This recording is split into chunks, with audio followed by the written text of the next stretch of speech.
जय जिनेन्द्र। जय जिनेन्द्र। आज का लेक्चर शुरू करेंगे। कल जो बात की थी प्रतिक्रमण कल जो हमने जो मुद्दे पे बात अटकाई थी वो थे 5 प्रकार के प्रतिक्रमण। प्रतिक्रमण 5 अलग अलग बताए गए हैं। पहले तो सुबह का जो है राय कितना भी 300 हमारे जो 54 दिन है चंद्र संवत्सर के, वो कोई भी दिन हो, सुबह का तो राय प्रतिक्रमण ही होगा और वो एक ही होगा। सुबह में प्रतिक्रमण में कोई फर्क नहीं है। तो पहला प्रतिक्रमण इसीलिए कहा है वो है राय प्रतिक्रमण, जो हमेशा सूर्योदय के पहले सुबह में किया जाता है। इस चीज को ध्यान देना है।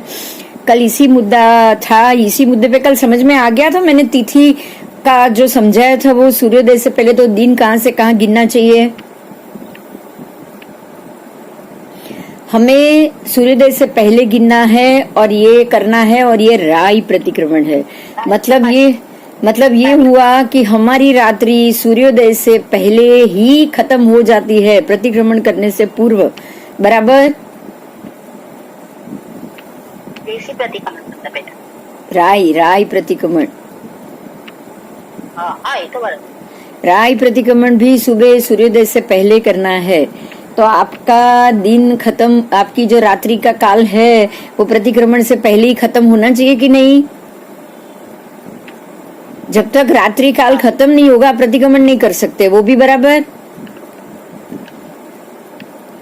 और सूर्योदय से पहले आपका प्रतिक्रमण हो जाना चाहिए। तो दो बात अगर आएगी तो आपका प्रतिक्रमण मध्य रात्रि को खत्म होगा, आपकी रात्रि मध्य रात्रि को खत्म होगा, तो ही आप सूर्योदय से पहले प्रतिक्रमण कर पाओगे। बराबर। ये मुद्दा समझ में आया था। तो हमें ये समझना है कि राय का समय है वो रात्रि काल का, वो दोपहर के 12 बजे से लेकर रात्रि के 12 बजे तक रहेगा, क्योंकि यही आपका रात्रिमान है।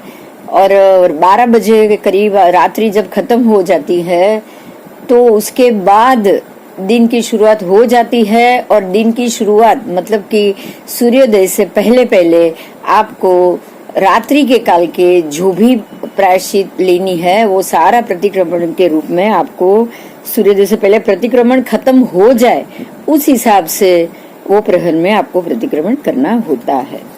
अब दूसरा प्रतिक्रमण है देवसिक प्रतिक्रमण, जो हमेशा सूर्यास्त से पहले वंदित आ जाना चाहिए। ये नियम है और यही कारण है कि हमारा जो संवत्सरी प्रतिक्रमण है वो उत्कृष्ट रूप से करने के कारण आप दोपहर को 3 बजे प्रतिक्रमण के लिए सब जगह पे संघ में शुरू हो जाता है। सब संघ में ये शुरू हो जाएगा 3 बजे आसपास। बच्चों का होगा तो भी वो 12 बजे 2 प्रतिक्रमण होते हैं, छोटे बच्चों के लिए भी किया जाता है, तो उसका भी समय 12:30 के बाद ही होता है, 12 के बाद ही होता है। तो इसका भी खास कारण ये है क्योंकि वो दिन का प्रतिक्रमण सूर्यास्त से पहले खत्म हो जाना चाहिए। और ये दिन का प्रतिक्रमण सबसे महत्व से इससे आपको तिथि का महत्व समझ में आ जाएगा। आपको ये प्रतिक्रमण की सिस्टम्स के कारण तिथि का महत्व बिल्कुल समझ में आ जाएगा। आपको देवसी प्रतिक्रमण जो दिन का प्रतिक्रमण है, दिन के पापों की क्षमा याचना का प्रतिक्रमण है, और वो आपको सूर्यास्त से पहले खत्म करना है। तो इसका अर्थ ये हो गया कि सूर्यास्त से पहले ही दिन खत्म हो चुका है। तो सूर्यास्त हो उससे पहले जब दिन खत्म हो जाए आपका, और उसमें बच्चों का प्रतिक्रमण भी होता है। छोटे बच्चों के लिए प्रतिक्रमण का जो समय है, घर में छोटे बच्चे हैं और आगे पीछे प्रतिक्रमण करना है तो 12:30-1 बजे ही वो भी शुरू होता है। तो इसका अर्थ ये भी हो गया, ये आज नहीं है, वो तो पहले से ही होता होगा। इसका अर्थ ये भी हो गया कि 12:30 से पहले ही दिन खत्म हो जाता है। तो जो दिनमान का समय है वो रात्रि के 12 बजे से लेके दोपहर के 12 बजे तक हो जाएगा। तभी 12 बजे के बाद आप चाहे बच्चों का पहले का प्रतिक्रमण हो संवत्सरी या दूसरा बड़ों का हो, सारे प्रतिक्रमण आपके सूर्यास्त से पहले दिन की क्षमापना का हो जाना चाहिए। अब समझ में आ गया ये टाइम क्यों ऐसा है?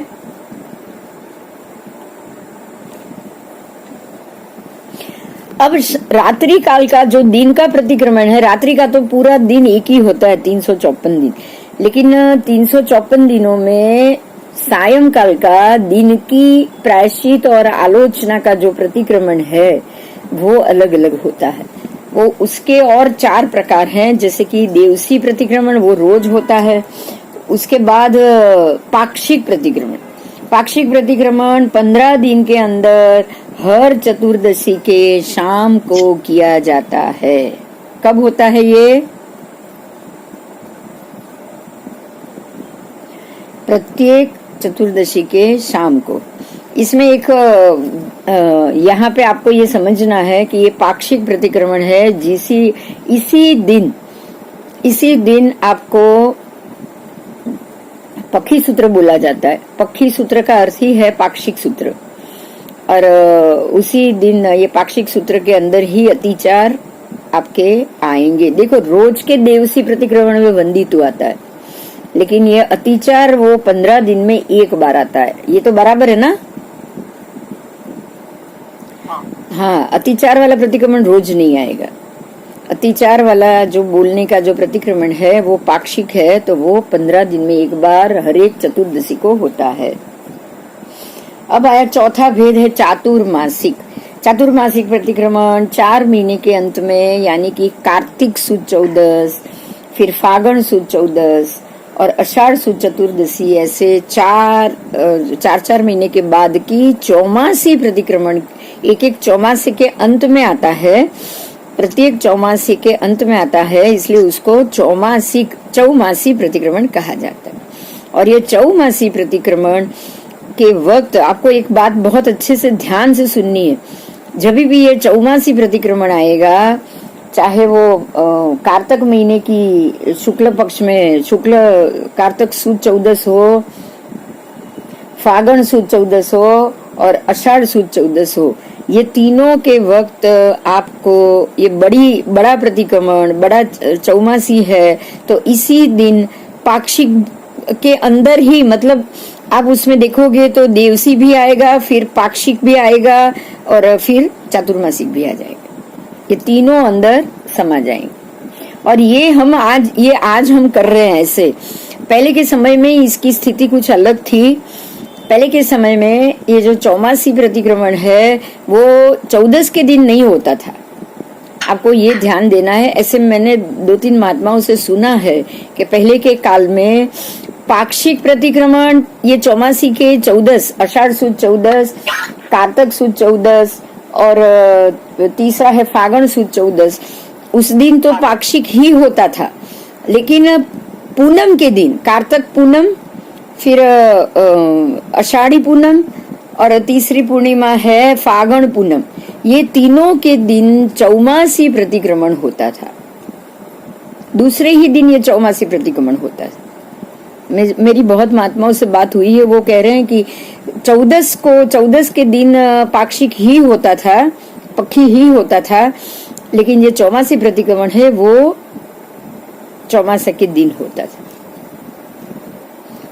अब उसके बाद है संवत्सरी प्रतिक्रमण, जिसके लिए हमारे समवायांग सूत्र के अंदर वर्षावास शब्द से जाना गया है। वर्षावास मतलब एक वर्ष के वास को एक ही दिन पे स्थित हो जाना, उसको वर्षावास कहा है। और वो जैसे ही चौमासा शुरू हो 50वीं तिथि वर्षावास परमात्मा ने करनी थी, ऐसा उसमें उल्लेख होता है। परमात्माए 50वीं तिथि वर्षावास करियु। अब 50वीं तिथि के दिन वर्षावास हुआ तो तिथि और दिन ये दोनों में भी फर्क आएगा। ध्यान से सुनिए। तिथि है पूरी आपकी 360 जो आप प्रतिक्रमण में बोलते हो।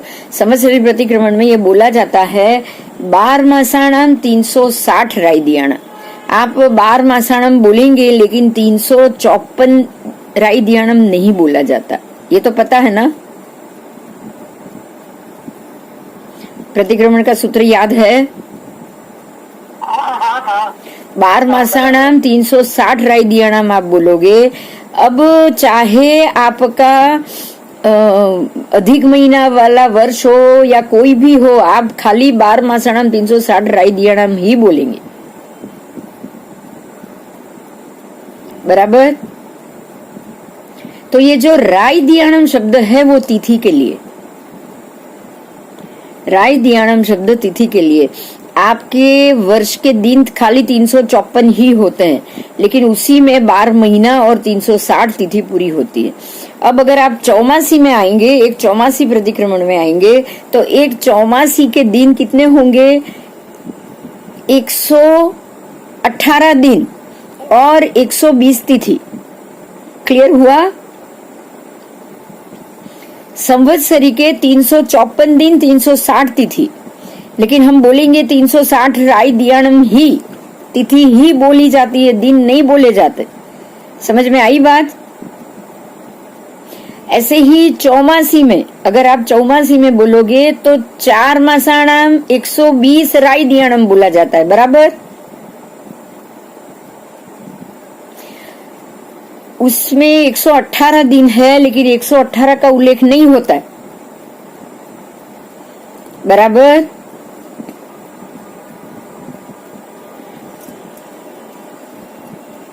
हमारे यहाँ ये फर्क है, आपने 360 राई दियाणम तो बोल दिया, लेकिन आप जब 384 राई दियाणम की बात आती है, 390 राई दियाणम की बात आती है, एक अधिक महीना बढ़ जाता है, तो उसका प्रतिक्रमण में कहीं पे भी उल्लेख नहीं। आपको कभी भी अधिक महीना ज्यादा है तो 13 मासाणाम 360 390 राई दियाणम आप कभी भी नहीं बोलते। बोलते हो? बताओ।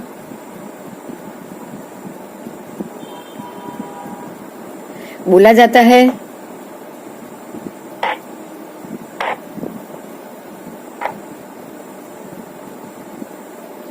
लेकिन क्या बोलना चाहिए कि नहीं बोलना चाहिए, ये बताओ।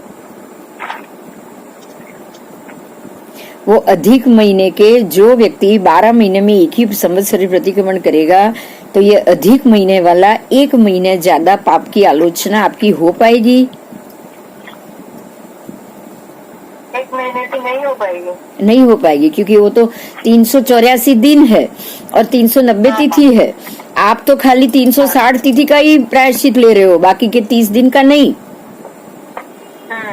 तो ये गलत हुआ।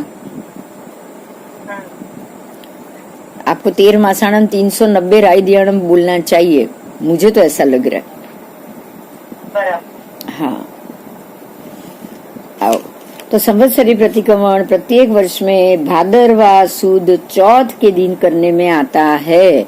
अब ये चौथ के दिन की भी आप अगर गिनती गिनोगे ना, आप देखो, बराबर आषाढ़ सुद 14 से गिनो। 14 के दिन आपने 14 के दिन तक तो आप घूम सकते हो, आप घूम सकते हो, बराबर। हर जगह आ सकते हो, जा सकते हो। 14 के दिन सुबह भी दोपहर को भी आप प्रवेश कर सकते हो प्रतिक्रमण के पहले तक। मतलब 14 की गिनती आपके चातुर्मास में नहीं आती है, ये बात कंफर्म। अगर 14 की गिनती आ जाती तो दिन की शुरुआत के हिसाब से रात के 12 बजे के बाद तो आपका घूमना फिरना बंद हो जाना चाहिए था। हाँ, लेकिन ऐसा नहीं हो रहा है। तो चौमासे की गिनती कब से हो रही है? आषाढ़ी पूनम से, ये बात भी कंफर्म। हाँ, अब आप आषाढ़ी पूनम से गिनती शुरू करो। पूनम से गिनती शुरू करोगे तो पूनम से दूसरी महीने की पूनम बराबर 30 तिथि होगी। उसके बाद के एक पूरा पक्ष अमास का, तो वो 45 दिन हो गया। तो अब 50वीं तिथि पे वर्षावास करना है, तो 45 दिन यहाँ पूरा हुआ। तो अब एकम, बीज, तीज, चौथ और पंचमी को ही 50वीं तिथि आएगी ना। हाँ, तो अब चौथ पे हम करेंगे तो 50वीं तिथि नहीं कही जाएगी, बराबर। तो अब चौथ में करना चाहिए या पंचमी में करना चाहिए? खाना खाते वो दूसरे वाले तो पांचम को ही करते हैं। पांचम को ही करना चाहिए, पहले भी पांचम को ही होता था। हमारे यहाँ परमात्मा के निर्वाण के बाद 980 साल हो गए। उसके बाद एक जो आनंदपुर नगरी थी उसमें उसके राजा को बाहर जाना था, तो तब जो महात्मा थे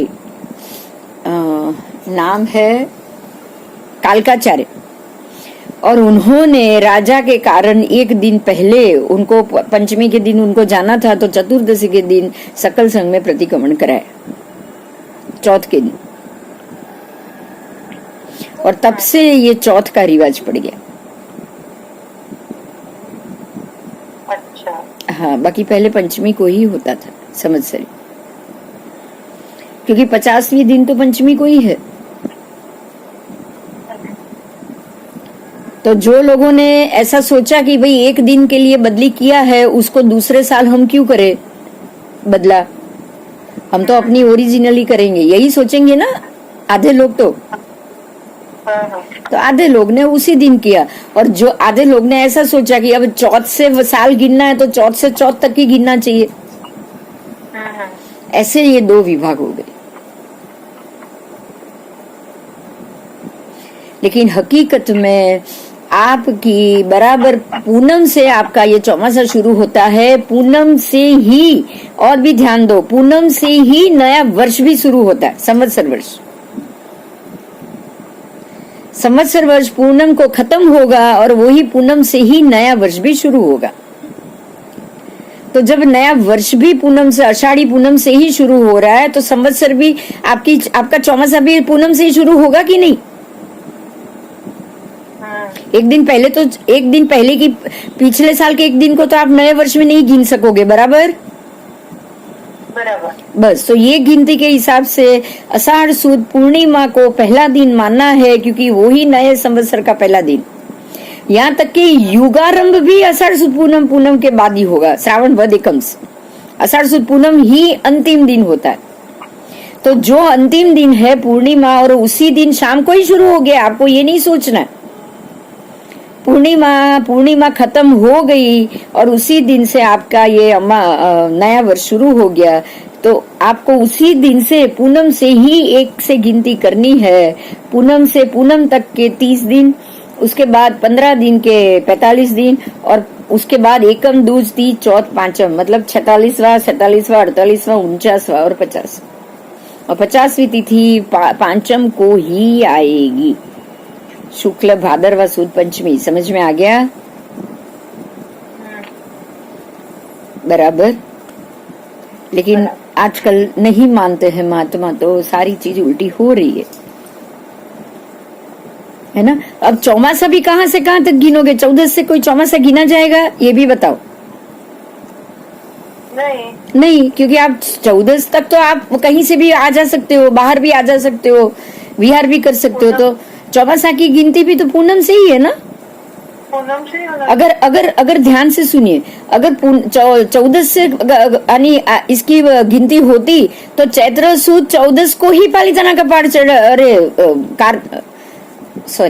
कार्तक सुद 14 को ही पालीताना पाठ चढ़ने की अनुमति होती कि नहीं? बराबर। हाँ, तो आपका चातुर्मास शुरू भी 14 से ही होगा, और पूरा भी शुरू भी आषाढ़ सुद पूनम से होगा, और पूरा भी कार्तक सुद पूनम को ही होगा, बराबर। तभी महात्मा को पूर्णिमा को ही तो बाहर निकलने की छूट मिल रही है ना, 14 से 14 नहीं है। आप देखो, ध्यान दो,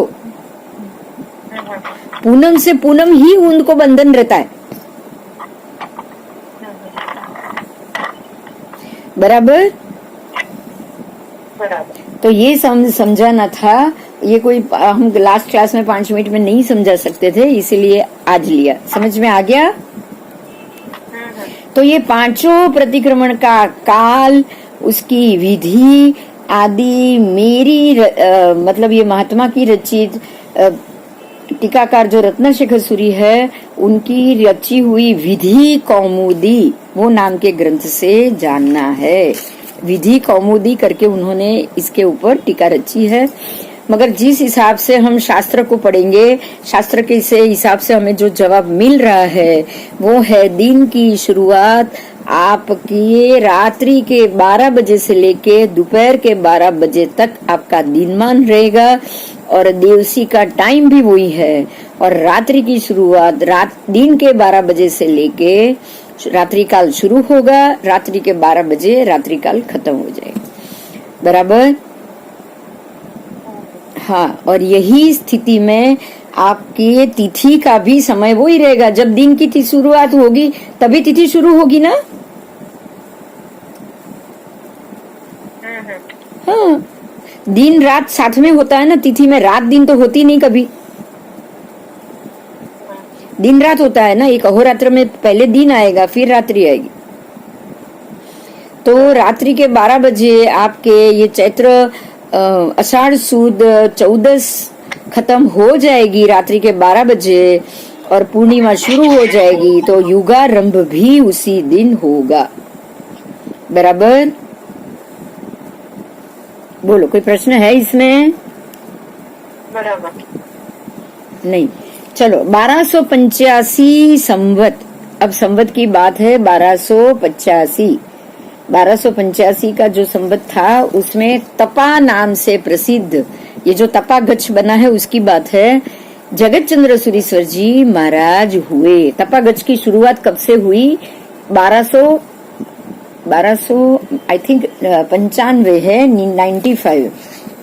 एक बार मैं देख लेती हूँ ये 8 है या नहीं, 85 है। 1285 1980 1285 1285 उसमें जगत चंद्र सुरीश्वर जी महाराज हो गए और तब से उनकी पाठ से उसकी पाठ पे एक के बाद एक ऐसे उत्तम आचार्य में देव सुंदर सूरी गुरु महाराज हुए। कौन हुए? देवसूर संघ, जिसके नाम से ये जाना जाता है तपागच्छ। बराबर? हाँ, तो देवसूर संघ देव सुंदर सूरी हुए। वो देव सुंदर सूरी जी के 5 शिष्य थे। वो 5 शिष्यों में से आगम रूप समुद्र में से जैसे विविध प्रकार की औचुरिया रूपी तरंगों को हम प्रकट कर सकते हैं, ऐसे अपने ज्ञान सागर में ऐसे यथार्थ नाम धारण करने वाले आचार्य श्री ज्ञान सागर सुरीश्वर जी हुए। ठीक है, ये जो देव सुंदर सूरी थे उनके 5 आचार्यों में एक ज्ञान सागर सूरी हुए। उनके जो ये उनके प्रथम शिष्य थे। और आचार्य श्री कुल मंडन सूरी जी ऐसे दूसरे शिष्य हुए, जो षड दर्शन वृत्ति, क्रिया रत्न समुच्चय, विचार सार संग्रह ऐसे नामक ग्रंथों को रचने वाले आचार्य श्री भुवन सुंदर सुरीश्वर जी हुए। फिर विद्या गुरुत्व की प्रसिद्धि प्राप्त करने वाले आचार्य श्री गुण रत्न सुरीश्वर जी नाम के तीसरे शिष्य हुए। उसके बाद गुरुश्वर जी नाम से चौथे शिष्य हुए। ये सोम सुंदर सुरेश्वर जी का जन्म पालनपुर का है और पालनपुर में ही, और यही सोम सुंदर सुरेश्वर जी महाराज ने राणकपुर का जो मंदिर, हाँ, वो मंदिर बनाने में सोम सुंदर सूरी महाराज ही थे। वो शुरू उन्होंने तब किया होगा, लेकिन तैयार होते होते में भी समय जाएगा ना। नेटवर्क थोड़ा वीक है आप पे उस पर। क्यों आवाज नहीं आ रही है? हाँ, कट के आ रही है। अच्छा, पता नहीं, मैं फोन से ही हूँ इसीलिए तो कि आपको मिले, पर अभी शायद देखो थोड़ी देर में आ जाएगा। देखो सबको ऐसा सुनाई दे रहा है। के बाद ये भुवन सुंदर सुरीश्वर जी हुए।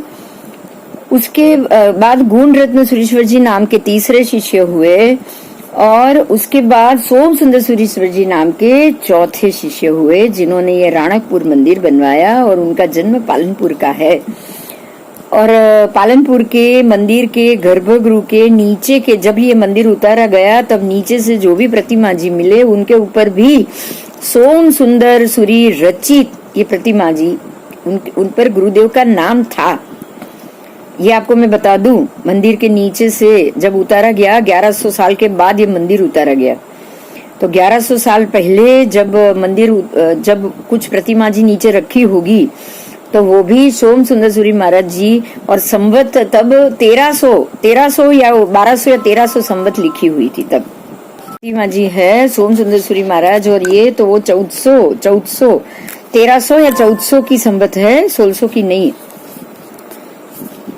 अच्छा, मैंने એવું याद नहीं, क्योंकि ये 1200-1300 संवत में तो ये बड़े महाराज हुए, उनके शिष्य 5वें शिष्य बने। आप देखो खाली ईस्वी सन भी जोड़ोगे ना तो जगत चंद्र सूरी हुए 1285 में, और 1400 में तो राणकपुर का मंदिर बन गया है। तो 100-125 साल में ही बन गया।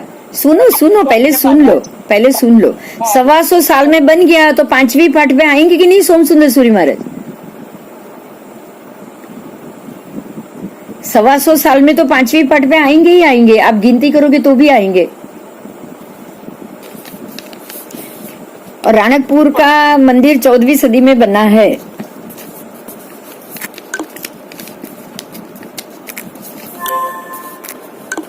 आओ आगे, अब इंक्वायरी करना, बाद में देखना। और प्रभु शासन ના છતાં ઇન્ક્વાયરી કરજો। 1400 મને ખ્યાલ છે, 1400 છે, મેં તો વાંચેલું છે, મેં પ્રતિમાજી ઉપર સોમદત્ત सूरी महाराज નું નામ પણ વાંચ્યું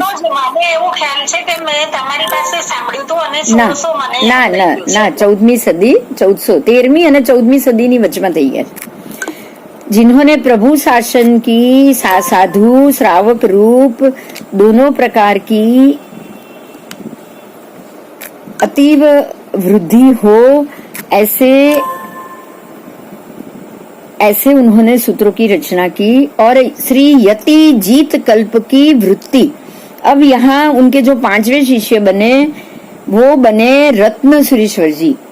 ये जो रत्न सुरेश्वर जी जो हम जानते हैं, जिन्होंने ये श्राद्ध विधि कल्प लिखा, जिन्होंने ये पुस्तक की रत्न शेखर सूरी महाराज साहब जिन्होंने ये पुस्तक की भी रचना की है, और उन्होंने ही यति जीत कल्प की वृत्ति की भी रचना की है।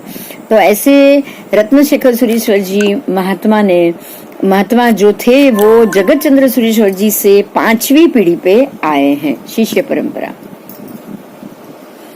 आओ, तो ये जगत चंद्र सुरेश्वर जी के पाठ पे देव सुंदर सुरेश्वर जी हुए, और देव सुंदर सूरी से ही ये देवसुर संघ बाहर आया, और देवसुरी जी से 5 शिष्यों में चौथे आचार्य श्री सोम सुंदर सूरी जी हुए। और सोम सुंदर सूरी जी के भी 5 शिष्य थे, उनके भी 5 शिष्य थे जो ऐसे बड़े थे। उनमें मुनि सुंदर सूरी में सब जिनके नाम यहाँ लिखे मैं बोल रही हूँ, मुनि सुंदर सूरी जी प्रथम शिष्य हुए, और संघ और गच्छ के कार्यों को करने में अप्रमत्त रहने वाले ऐसे दूसरे जयचंद्र सुरीश्वर जी हुए, जिन्होंने दूर दूर तक विहार किया और समुदाय के ऊपर उपकार किया। और उसके बाद तीसरे शिष्य जो हुए वो भुवन सुंदर सूरी जी हुए, और स्वयं एक अंग होने वाले 12 अंग को धारण करने वाले चौथे शिष्य जीन सुंदर सूरी जी हुए। आपको यहाँ कैसे जोड़ना है ध्यान दो। जगत चंद्र सूरी के बाद देवचंद्र सूरी, और देवचंद्र सूरी के 5वें शिष्य रत्न शेखर सूरी, मतलब 7 पीढ़ी हो गई। जगत चंद्र सूरी जी के बाद 7 पीढ़ी हो गई है, और 7 पीढ़ी में 1285 से लेके 14वीं संवत 1400 वहां तक के बीच में ये 7 पीढ़ी हो चुकी, 7 पीढ़ी। आओ, अब ये ग्रंथकर्ता की बात आ रही है कि ये 5वें शिष्य और ग्रंथकर्ता के श्री जीन कीर्ति नामक हुए थे, और जीन कीर्ति नामक सुगुरु उनकी कृपा से विक्रम संवत 1496 में रत्नशेखर गणी ने विद्वानों की प्रसन्नता के लिए वंदितु सूत्र नामक प्रतिक्रमण सूत्र की वृत्ति की रचना की। समझ में आया? अभी ये सूत्र पे वृत्ति की रचना, मतलब ये जो आपने पढ़ा उसकी बात है, उसकी रचना हुई है 1496 में। अब रत्नशेखर सूरी महाराज 1496 में हुए, उनसे एक पीढ़ी पहले जो गुरु सोम सुंदर सूरी महाराज के ही ये 5 शिष्य थे, तो वो उनके एक पीढ़ी पहले हुए, तो 1400 की साल में ही राणकपुर की प्रतिष्ठा हुई। आओ, तो वंदितु सूत्र की, ये प्रतिक्रमण सूत्र की रचना हुई, और ये इस वृत्ति के न्याय, व्याकरण, साहित्य, धर्मशास्त्र, ये 4 विद्या स्वरूप 4 समुद्र को धारण करने वाला लक्ष्मी भद्र नामक पंडित प्रवर ने, जैसे दही में से शुद्ध नवनीत के समान सावधानी पूर्वक नवनीत निकाल दिया जाता है, इसी प्रकार से इस पे संशोधन किया। और पंडितों में मुकुट समान जिनकी प्रशंसा चारों ओर हो रही है, ऐसे सत्य हंस गणिवर्य नामक पंडित आदि ने गुरु भक्ति से इस टीका की प्रथम कॉपी को पास में रखकर संशोधन करने में सहायता की। अब इसकी अब हमारे हाथ में जो आया है वो संशोधन के रूप में आया है, लेकिन ये संशोधन जो गाथा से बना है वो वंदितु सूत्र श्रावक प्रतिक्रमण सूत्र की वृत्ति थी। बराबर, वंदितु सूत्र तो ओरिजिनल है ही, लेकिन उसकी वृत्ति की रचना हुई और वो वृत्ति के ऊपर से ये टीका की रचना हुई।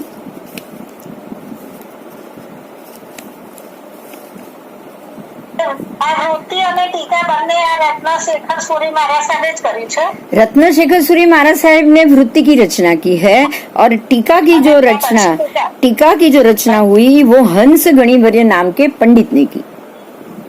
अच्छा, हाँ, ठीक है, वो पंडित ने की है, लक्ष्मी भद्र नाम के पंडित और हंस गणिवर्य नाम के पंडित, उन लोगों ने इसकी गुरु भक्ति से टीका बनाई है लक्ष्मी भद्र नाम के पंडित ने, लेकिन उसके ऊपर संशोधन करने में सहायता की है हंस गणिवर्य नाम के पंडित। और अनुष्ठेय श्लोक युक्त ये अर्थ दीपिका नाम की टीका में 6644 श्लोक है। कितने? वंदितु सूत्र में तो खाली 50 गाथा है, लेकिन उसके ऊपर ये जो टीका बनी है वो 6644 श्लोक बने। समझ में आया? अभी इसमें सारी जो कहानी आपने सुनी, जो वार्ता सुनी, ये सब टीका में ही जाएगा ना, श्लोक में ही आएगा ना।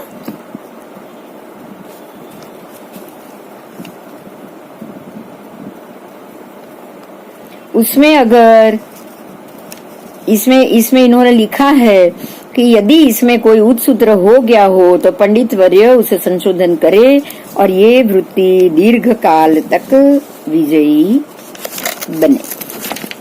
ठीक है।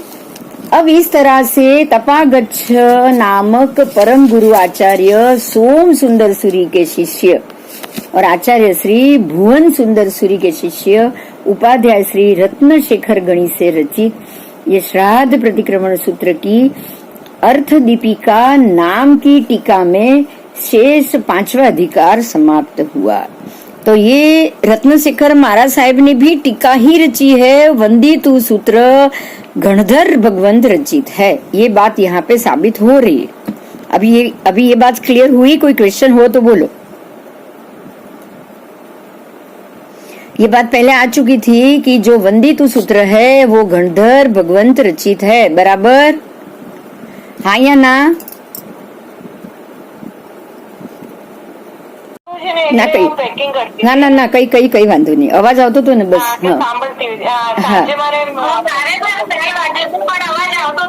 हाँ कई वांधो नहीं। तो पूछ्યું કે આ પેલું બસ પણ મારે બી બેલ લાગે ને એટલે બહારનું ખોલવા જવું પડે।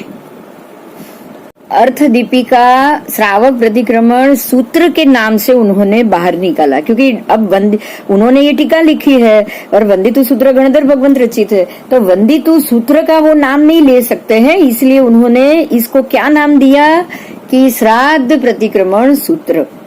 समझ में आया?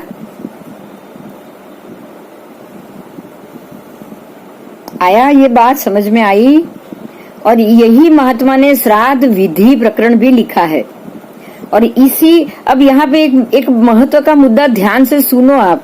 ये महात्मा ने यहाँ पे जिस प्रकार से दिन का प्रतिक्रमण दिन में दिन खत्म होने के बाद होता है, रात्रि का प्रतिक्रमण रात्रि खत्म होने के बाद होता है, यही बताया है। बराबर। लेकिन श्राद्ध विधि प्रकरण में उस समय के काल अनुसार सूर्योदय से तिथि की गणना है, वो बात बताइए, हाँ या ना?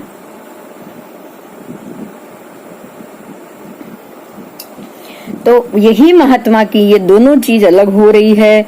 इसी मुद्दे के ऊपर तिथि सूर्योदय से नहीं लेकिन रात्रि के 12 बजे के काल से शुरू हो रही है, इस प्रकार से उसका उल्लेख होना बहुत जरूरी है।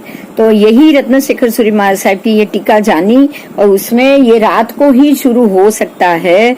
जो हमें आपको तिथि मान का अगर गणना करनी है तो रात्रि के 12 बजे से लेके दूसरे दिन की रात्रि के 12 बजे तक, और 354 दिन है, 360 तिथि है, तो 6 तिथि का अक्षय और बाकी के 354 दिन को 354 तिथि आ जाए, वो ही गणित बराबर व्यवस्थित रूप से आ जाएगा। ये बात अलग है कि उस काल में जब भी ये महात्मा हुए उस समय में तिथि की मान्यता उसी दिन के सूर्योदय से ही गिनी जाती होगी। पिछले कुछ सालों से परंपरा बदली हुई होगी, इसलिए वही परंपरा में हम चलते आए। लेकिन आज अगर ये दोनों सूत्र की तुलना की जाए तो एक ही महात्मा के लिखे हुए दोनों सूत्रों पे टीका, और उसी के आधार पर अगर आप देखने जाओगे तो गणधर्व ग्रंथ रचित वंदित सूत्र के हिसाब से अगर आपको दिन का प्रतिक्रमण दिन खत्म होने के बाद ही करना है और वो भी सूर्यास्त से पहले, तो ये इसका अर्थ यही हुआ कि आपका दिन सूर्यास्त के पहले 100% खत्म हो रहा है। और आपके जो हम जो उसके मुहूर्त की बात करेंगे, 30 मुहूर्त, जो युगारंभ से पहला मुहूर्त शुरू होता है वो है रुद्र मुहूर्त, और युगारंभ अगर रात्रि के 12 बजे दिन तो रात्रि के 12 बजे ही शुरू होगा, तो उस हिसाब से युगारंभ भी आपका रात्रि के 12 बजे के बाद शुरू हो जाएगा। तो वहां से अगर आप मुहूर्त ले रहे हो, ये भी महत्व का मुद्दा है, अभी समझाना चाहूंगी। वहां से अगर आप मुहूर्त ले रहे हो तो 9वां ब्रह्म मुहूर्त, अगर आप रात्रि के 12 बजे पहला मुहूर्त लोगे तो 9 नंबर का जो ब्रह्म मुहूर्त है वो आपके सुबह 6 बजे आसपास आएगा। बराबर। और जो विजय मुहूर्त का टाइम है वो 12:39 को शुरू होगा, और ये 17वां मुहूर्त है। ध्यान दीजिए, ये 17वां मुहूर्त है। तो ये जो 17वां मुहूर्त हो गया वो आपके बराबर दिन का समय शुरू हो गया, आपका दिन खत्म हो गया 17वां मुहूर्त। और क्योंकि क्या है, दिनमान और रात्रिमान में 18 मुहूर्त, अगर दिनमान बड़ा होगा 18 मुहूर्त दिन में चले जाएंगे, 12 मुहूर्त रात्रि में रहे। अगर दिनमान बड़ा होगा तो, अगर रात्रिमान बड़ा होगा तो 12 मुहूर्त दिन के रहेंगे, 18 मुहूर्त रात्रि में चले जाएंगे।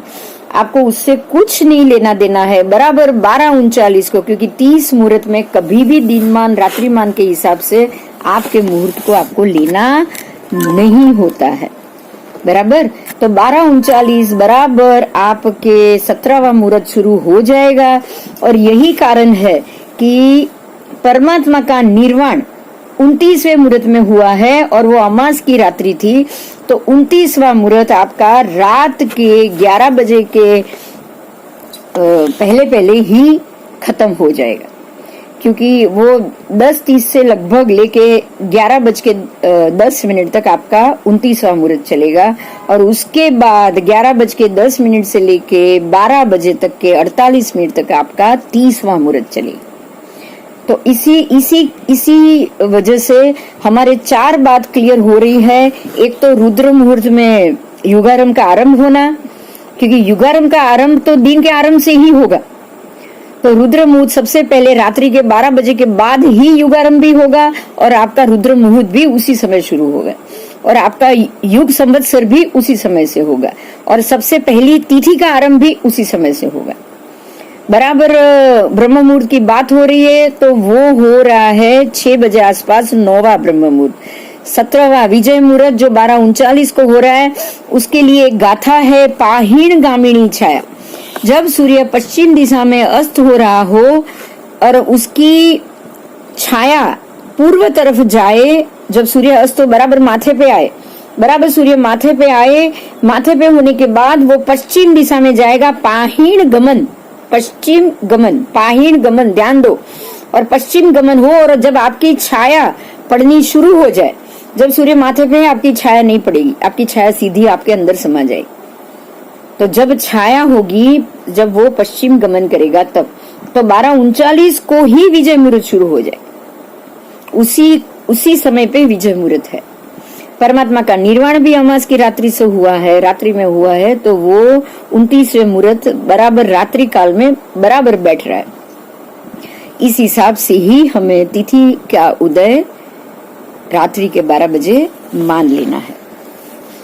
आगे जाएंगे, यही मुद्दा आपको आगे बार बार आएगा, आपके मुहूर्त लेवल में बार बार आएगा। इस चीज को आप पहले से ही ठीक से समझ लो, ठीक है।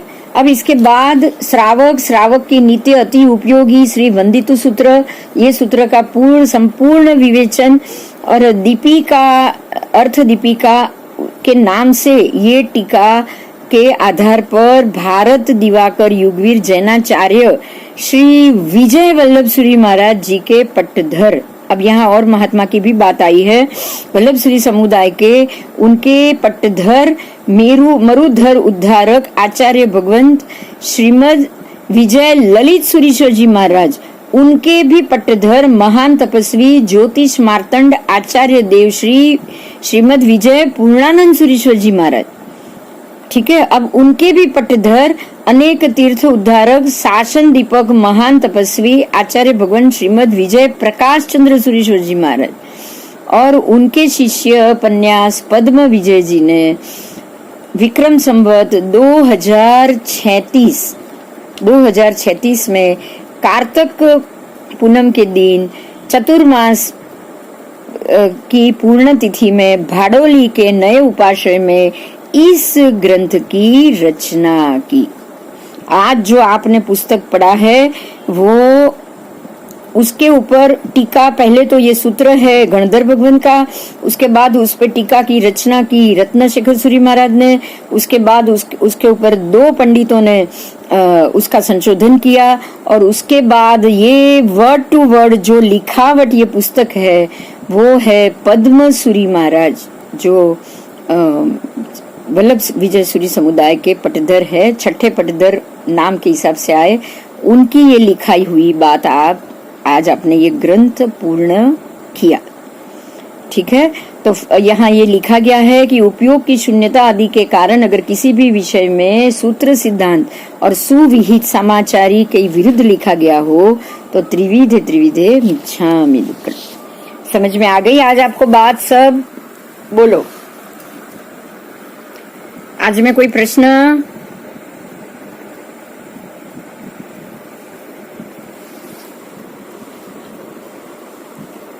नहीं है प्रश्न नहीं है। तो वंदितु सूत्र, उसकी उपयोगिता, उसका कारण, अब हमें चारित्र के लिए आगे वंदितु में से कैसे और किस प्रकार से भाव प्रतिक्रमण हो, द्रव्य प्रतिक्रमण हो, कैसे रोज प्रायश्चित करना, ये बात समझ में आ गई।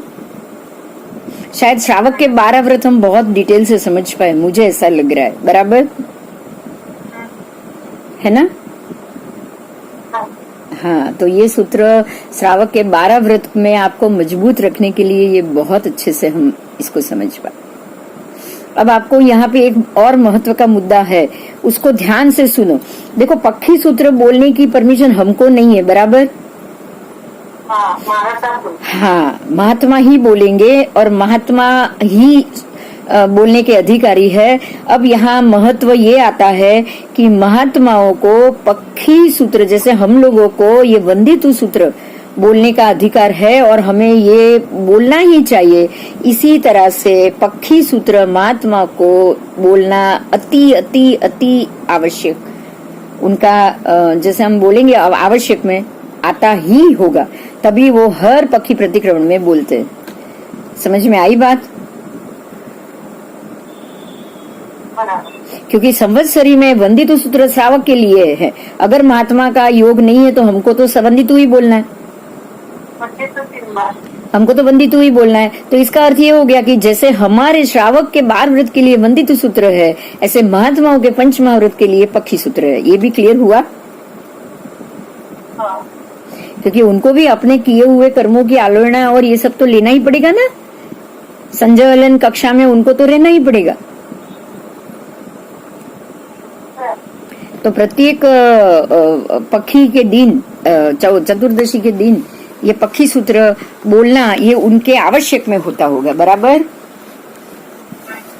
अब यहाँ पे जो हमने पहले जो मुद्दा जाना था उसको जरा थोड़ा देख। जो 5 प्रकार के प्रतिक्रमण की बात थी, अभी थोड़ा उसी पे जाएं।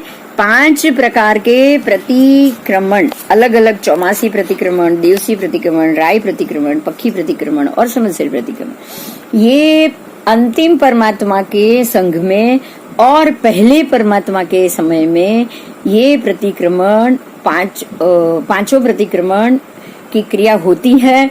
और यही 2 परमात्मा के समय में ही वस्त्र भी धारण करना होता है। लेकिन जो बीच के जो आपको दूसरे से लेके 23 परमात्मा तक का समय है, वहां पे प्रतिक्रमण रोज नहीं होता है। लेकिन जिस दिन उनको प्रायश्चित करना होता है या ये होता है, उसी दिन वो प्रतिक्रमण उनको करना होता है।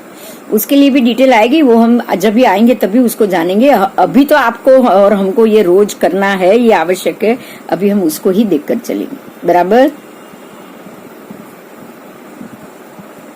तो आज आपका ये प्रतिक्रमण, श्राद्ध प्रतिक्रमण का मुद्दा खत्म हुआ। आप उसको वंदितु सूत्र से ही जानोगे, क्योंकि ये गणधर रचित है। और गणधर रचित सूत्र आपको प्रत्येक अलग अलग भव में भी, क्योंकि ये टीका तो इसी भव की है, बराबर, हाँ या ना, ये बताओ। ये टीका का जो शब्द आएगा वो इस भव में आएगा, अगले भव में ये शब्द भी शायद आपको सुनने को मिले या ना मिले। मेरी बात समझ में आ रही है? ये जो श्रावक श्राद्ध प्रतिक्रमण सूत्र, श्रावक व्रत प्रतिक्रमण सूत्र, ये सारे नाम तो ये जन्म के ये टीकाकारों ने दिए हैं। मतलब ये अगले जन्म में जो महात्मा है वो हो सकता है शायद उसको अलग नाम से नाम दे, ये भी पॉसिबल है ना। और यही कारण है कि आपको जब भी वंदितु बोलना है तो वंदितु बोलना है, आपके इनकी रची हुई टीका को नहीं बोलना है। टीका समझने के लिए होता है। टीका किसी मुद्दा के क्या बदलाव आया है, क्यों आया है, बदलाव लाया है तो क्यों लाया, उसके लिए होता है। समझ में आई बात? लेकिन मूल गाथा वंदितु सूत्र गणधर रचित होने के कारण आपको उसी गाथा के शब्द और उसी नाम से उसको जानना है। तो आज ये आपका वंदितु सूत्र के ऊपर का जो सारा हम इतने दिन से ये कर रहे हैं वो खत्म हुआ। 400-450 पेज है इसके, और आपने ये 450 पेजों को प्रत्येक नहीं 362 पेज है। और ये आपने इतने दिनों से प्रत्येक पेज में लिखी हुई हर एक गाथा से रिलेटेड जो भी बात आई, जो भी व्रत से रिलेटेड आई, जो भी कहानी आई, वो सब आपने सुनी। सारा रिकॉर्डिंग तो है ही। जब भी मन करे, अगर कोई चीज बाकी है या कोई भी व्रत को समझना है, आप उस दिन के आसपास का एपिसोड खोलोगे तो आपको वो भी मिल जाएगा। तो श्रावक के 12 व्रत हमने ये डिटेल से इतने दिनों की श्रृंखला में किया है, वंदितु सूत्र। तो ये आज हम ये खत्म करेंगे और कल शायद क्लास नहीं लेंगे, फिर आएगी बात सोमवार को। तो अब सोमवार से वो जो 450 गाथा का जो आगम पाठ से लिया गया है वो मुद्दा मैं पहले लूंगी, क्योंकि उसी के अंदर हमारा पूरा जो ब्रह्मांड, जैन ब्रह्मांड खगोल, जैन ब्रह्मांड भूगोल, खास करके भूगोल, क्योंकि आपको 14 राजलोक जानना है और वो आगम पाठ में कैसे हैं वो आपको सबसे पहले जानना है। मेरी ये बात समझ में आई?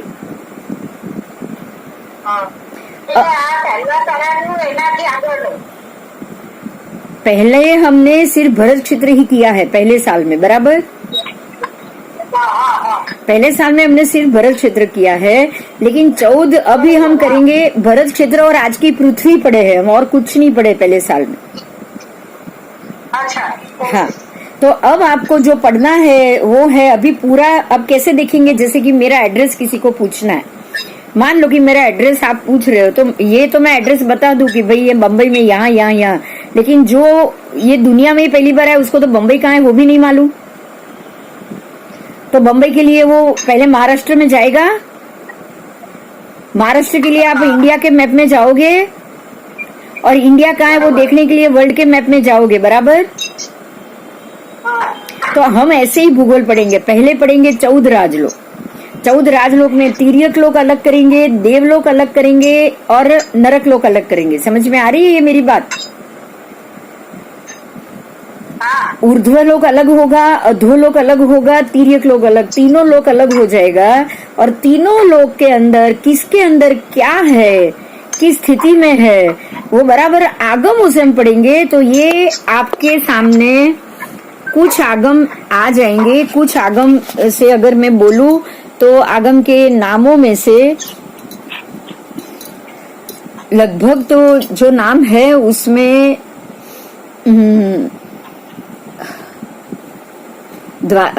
ये ठाणांग सूत्र, उसके बाद सूर्य प्रज्ञप्ति सूत्र, चंद्र प्रज्ञप्ति सूत्र, जम्बूद्वीप प्रज्ञप्ति सूत्र, उसके बाद आएंगे आचारांग सूत्र, फिर सूर्य गणांग सूत्र, फिर आएगा, ऐसे तो बहुत सारे हैं, मैं एक एक नाम याद करती हूँ।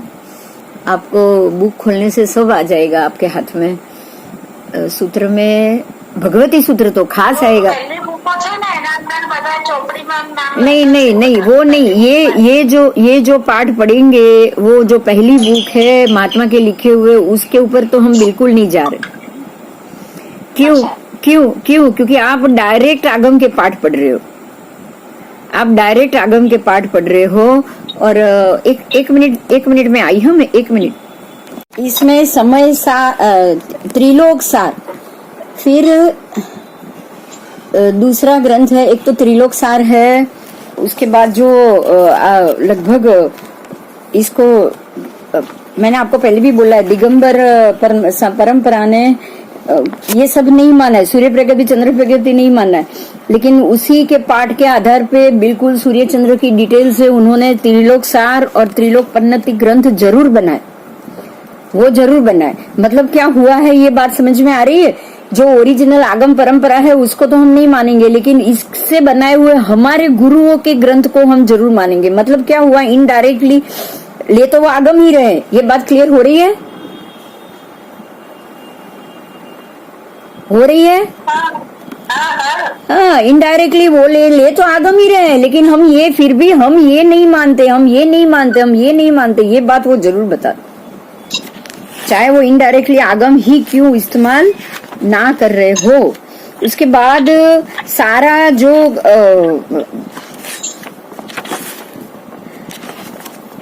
भगवती सूत्र के और जीवा जीवाभिगम सूत्र, खास करके जीवा जीवाभिगम सूत्र में से नरक की स्थिति, नरक लोक कैसा है, कितना उसकी ऊंडाई कितनी है, ये सब चीज उसमें है। उसके बाद है द्वीप समुद्र करके एक पन्नति है जो हमारी है, उसमें पूरे आपको सारे द्वीप समुद्र जितने भी स्वयंभू रमण समुद्र तक जितने भी, उसके आगे जाएंगे तो और कौन कौन से द्वीप जो उस पुस्तक में थे उससे भी ज्यादा यहाँ पे आपको उल्लेख मिलेगा द्वीप समुद्र प्रज्ञप्ति में।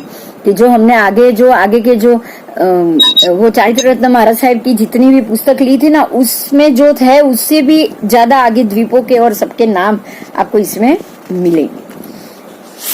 ठीक है, तो जीवा जीवाभिगम में भी इसका बहुत उल्लेख है। उसके बाद सूर्य गणांग सूत्र, ये सारे आगम ग्रंथ हैं जिसमें से हमको उसके पूरे जो अर्थ है वही आप पढ़ने जा रहे हो। आप एक बात पे ध्यान दीजिएगा, हम कोई भी मूल गाथा को नहीं छू रहे हैं, लेकिन मूल गाथा से भाषांतर जितने भी ज्ञानी भगवंतों ने बनाया है वो आप सीधा पढ़ोगे। और आपको पता होगा मलयगिरी आचार्य, नाम सुना है आपने? किसी ने सुना है, बताओ। तो मलयगिरी आचार्य की रची हुई ये सारी वृत्तियां हैं जो मूल आगम के पाठ पे भाषांतर उन्होंने बनाया है। उन्होंने सीधा भाषांतर ही बनाया है, मतलब इसको आगम ही नाम दिया, ना वृत्ति ना टीका, कुछ नहीं। आप जो भी पढ़ोगे सीधा आगम पढ़ोगे। क्या पढ़ोगे आप? वर्ड टू वर्ड जो आगम के शब्द है उसी का भाषांतर आप पढ़ोगे, इसको आगम नाम दिया गया। ये सारे आप जो पढ़ोगे 45 आगम है, आगम का ही सीधा भाषांतर, ना उसमें बनी हुई चूर्णी, ना उससे बनी हुई टीका, कि ना उससे कोई रूपांतर आप नहीं पढ़ो, ना भाष्य नहीं, कुछ नहीं।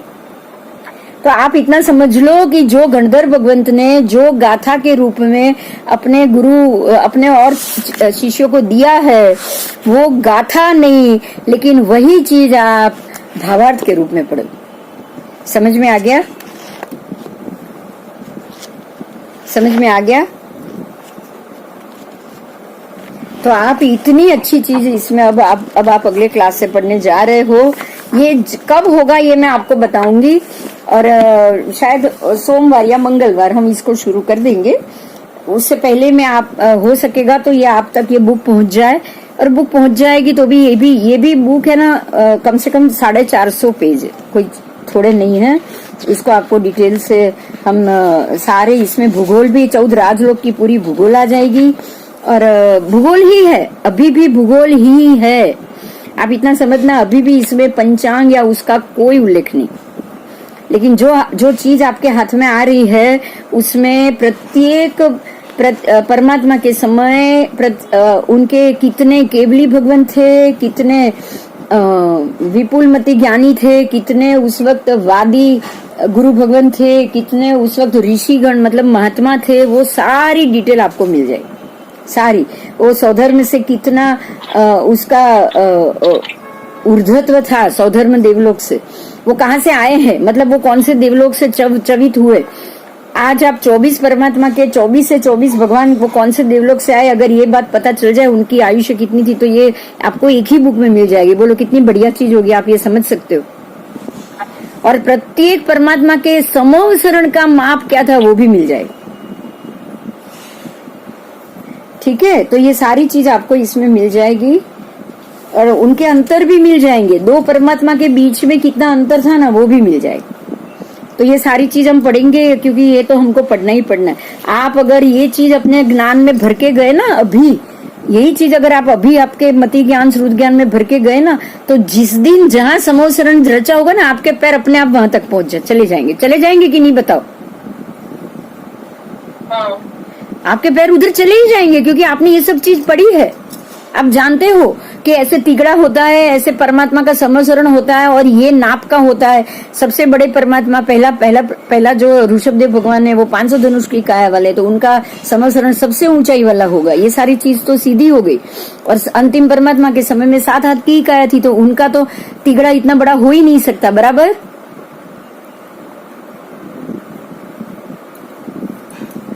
तो ये इस चीज से भी मालूम पड़ जाएगा आपको कि आप ये समोसरण ऐसा होता है। हर एक के परमात्मा के समय उसकी साइज भी अलग अलग होती है। ओके,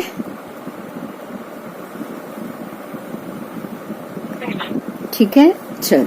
तो आज का तो ये क्लास समाप्त हुआ। कोई प्रश्न है तो पूछ लो आप जरूर, और अगर अगला कब होगा वो मैं आपको बता दूंगी। कल हो सके उतनी आराधना जरूर कीजिएगा मौन 11 से।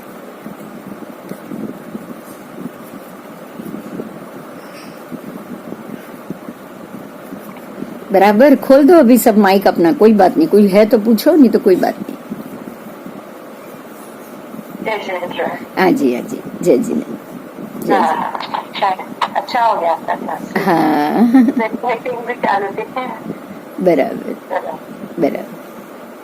Thank you so much. Okay ji, okay, ठीक है। अभी अगले क्लास में मिलेंगे, मैं अनाउंस कर दूंगी कब है वो। हाँ, जरूर।